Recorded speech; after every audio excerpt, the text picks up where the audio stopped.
Sunrisers slipped to an 8-wicket defeat in Chelmsford in the Charlotte Edwards Cup as Northern Diamonds eased to their target with 22 balls to spare. Sunrisers were asked to bat after losing the toss and were soon in trouble after Alice McLeod had briefly threatened with some early boundaries.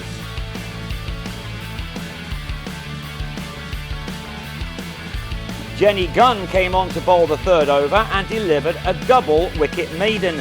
Naomi Ditani was undone by a leg stump Yorker after making one, while Grace Scrivens was trapped in front second ball.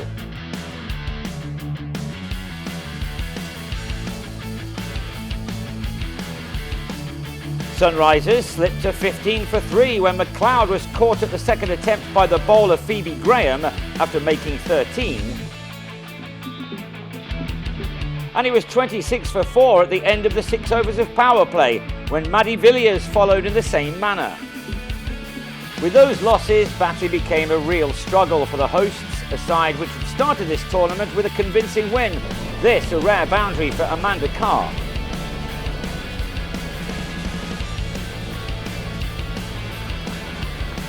But she too was soon on her way, picking the wrong ball to sweep and falling leg before to Katie Levick.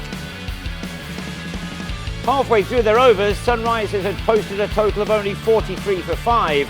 5 more runs had been added when Kelly Castle nicked off to Levick after scoring 9. It was left to Joanne Gardner and Catherine Speed to try to see their side through some overs and to attempt to post something nearing a challenge. Batting had clearly not been easy, so every run was very important, as was using up some time. These two carried the total to 78 for 6. With 5 overs remaining. So now was the time to try and push on, and Gardner took on the responsibility with 2 cleanly struck shots down the ground, both of which carried the distance.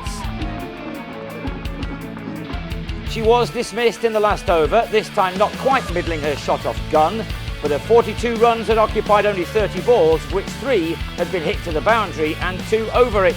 With Speed ending unbeaten on 26, Sunrisers were able to post a final score of 116 for 7. The opening over of the Diamonds' reply was an explosive one.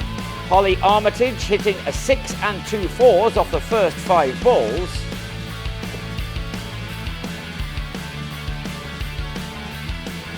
Only to be dismissed to the 6th. Villiers keeping her cool, while Carr produced some magic behind the stumps.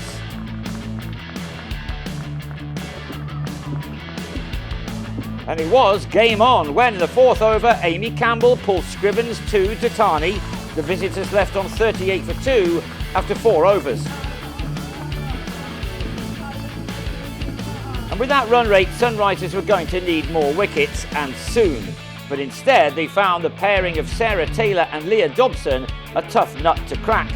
By the time the halfway of the reply was reached, they had reduced the target to only 45.